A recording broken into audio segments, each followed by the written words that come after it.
फरमा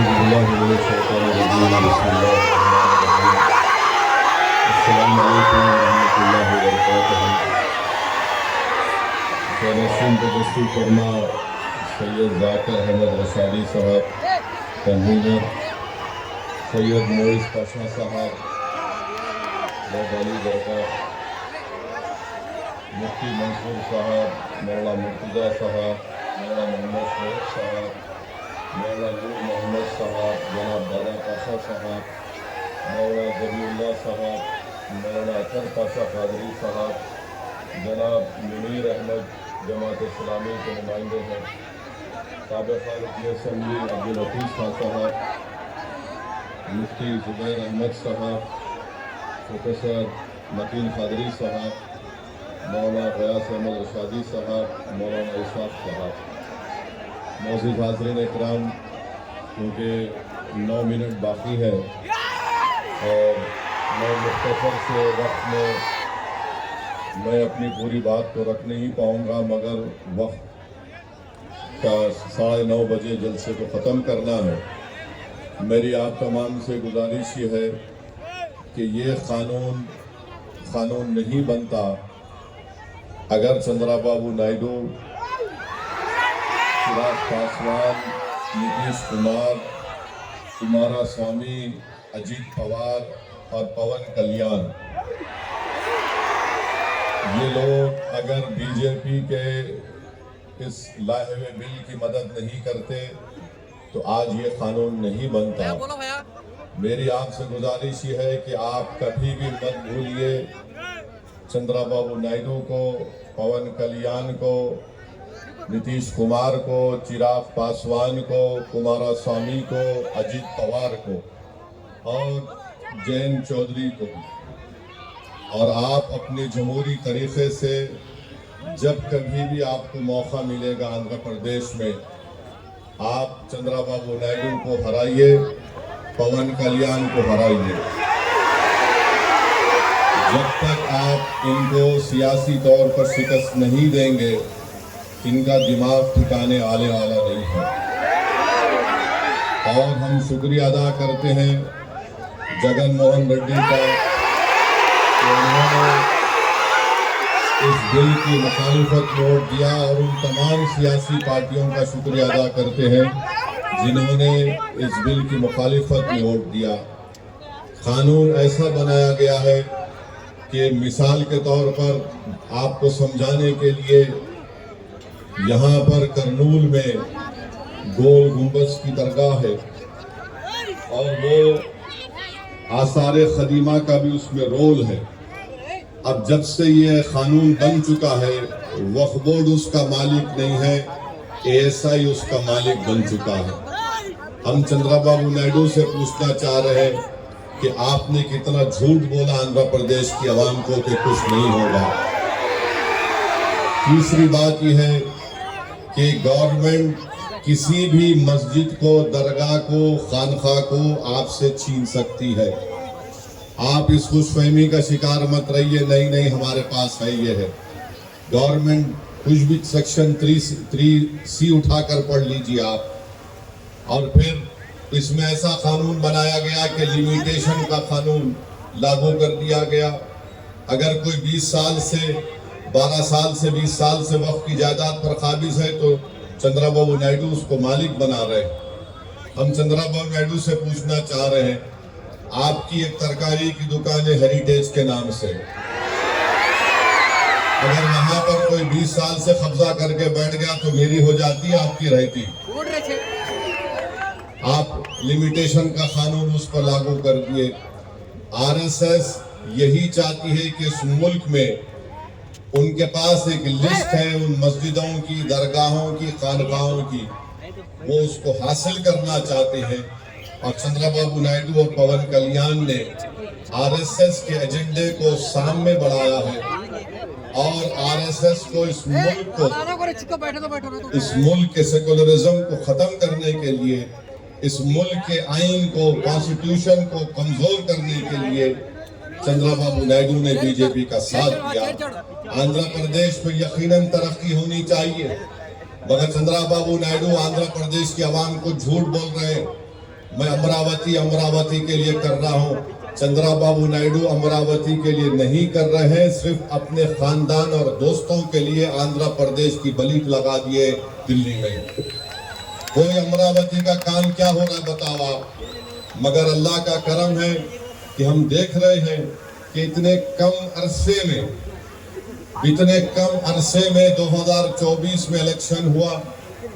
आंध्र प्रदेश की आवाम में अभी से चंद्रबाबू नायडू के खिलाफ गुस्सा पैदा हो चुका है और मुझे यकीन है कि इंशाअल्लाह ताला ये गुस्सा और बढ़ेगा और चंद्रबाबू नायडू को इलेक्शन जब कभी भी लोकल बॉडी के इलेक्शन होंगे या अगर कुछ भी इलेक्शन हो, मेरी आपसे गुजारिश है कि आप इसका मौसर जवाब दीजिए। हमारे जो भाई तेलुगु देशम पार्टी में बैठे हुए हैं, अगर नायडू आपकी बात को नहीं सुनता, आप निकल जाओ पार्टी छोड़ के, पार्टी को। आप कुछ नहीं कर सकते। देखो ये कानून मस्जिद को छीनने के लिए बनाया गया, ये कानून दरगाहों को छीनने के लिए बनाया गया, ये कानून खानकाहों को कब्रिस्तानों को छीनने के लिए बनाया गया है। जब तुम्हारी और मेरी पहचान मस्जिद से है, इख्तलाफ हो सकता है मैं आप कोई दूसरी पार्टी में होंगे, मगर जब बात शरीयत की मस्जिद की आती है तो मैं आपसे अपील कर रहा हूं कि आप बेखौफ होकर टीडीपी को छोड़ दीजिए और पैगाम दीजिए कि आप कभी भी संविधान पर, कॉन्स्टिट्यूशन पर, शरीयत पर, मस्जिद पर कोई कॉम्प्रोमाइज नहीं करेंगे। मेरे भाई, मैं आपको बता रहा हूं कि चंद्रबाबू नायडू की तायद से क्या हो रहा है। मुजफ्फरनगर में यात्रा शुरू होती है, वहां पर संघ परिवार के लोग चले गए दुकान पर, जाकर कहा कि तुम्हारे पास नाम क्या है। उसने कहा नाम से क्या मतलब। उसका आधार कार्ड पूछे, आधार कार्ड नहीं था। उससे कहा कि तुम्हारी दुकान का नाम ये क्यों है। उसने कहा मेरी मर्जी है। तो उससे कहा तुम्हारा पैंट खोल के दिखाओ हमको। मैंने ये हुआ है, मजाक की बात नहीं है। फिर बाद में शख्स ने कहा कि मैं पैंट नहीं खोलूंगा, तो उसको गाली गलौज की गई। बाद में मालूम हुआ कि जिसको गुस्सा कर रहे थे, गाली दे रहे थे, उसका नाम गोपाल है। अब बताइए आप, इस मुल्क में इस तरह का नफरत फैलाई जा रही है मुजफ्फरनगर में, और चंद्रबाबू नायडू खामोश बैठे हैं। चंद्रबाबू नायडू से हम पूछना चाह रहे हैं, दत्तात्रेय होसोबोले ने कहा कि संविधान में से सेकुलर और सोशलिज्म के वर्ड को निकालना चाहिए। क्या चंद्रबाबू नायडू उस पर राजी हैं? अगर राजी नहीं है तो चंद्रबाबू नायडू को पब्लिकली कंडेम करना चाहिए दत्तात्रेय होसोबोले के बयान को, कि बेसिक स्ट्रक्चर का हिस्सा है हमारे संविधान का। आप देख लीजिए आर्टिकल 9 क्या है, आर्टिकल 15, 16, 25, 26, 27, 29 क्या है ये। और फिर वोटर लिस्ट में नाम को भी मजहब के नाम पर से नहीं निकाला जा सकता। आज चंद्रबाबू नायडू उसकी भी तायीद कर रहे हैं। मैं आपके सामने बता रहा हूं आखिरी बात, महाराष्ट्र में बीजेपी की सरकार है। नायडू जाकर फडणवीस से बड़े गले मिले, पप्पियां लिए थे उसको। वहां पर क्या हुआ, वहां पर मीरा रोड में, नया नगर में 7 बंगाली को पकड़ लिया गया।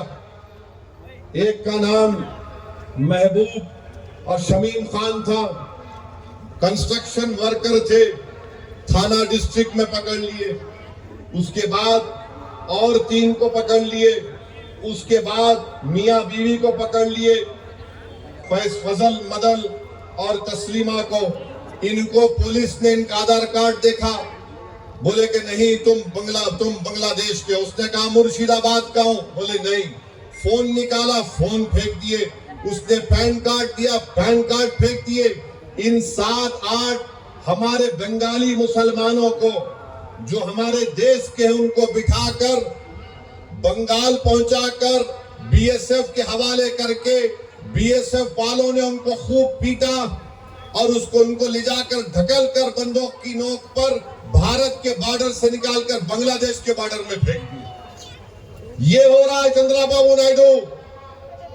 आपको अपनी कुर्सी की पड़ी है, हमको हमारे देश से बंगाली जबान बोलते थे। एक शख्स ने कहा कि मेरे पास 5-8 हजार रुपए थे, बीएसएफ के लोगों ने 7,500 रुपए छीन लिए मुझसे। बांग्लादेश में ढकेल दिया उनको।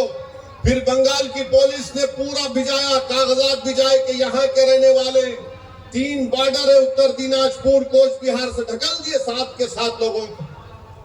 बताइए क्या हो रहा है हमारे देश में।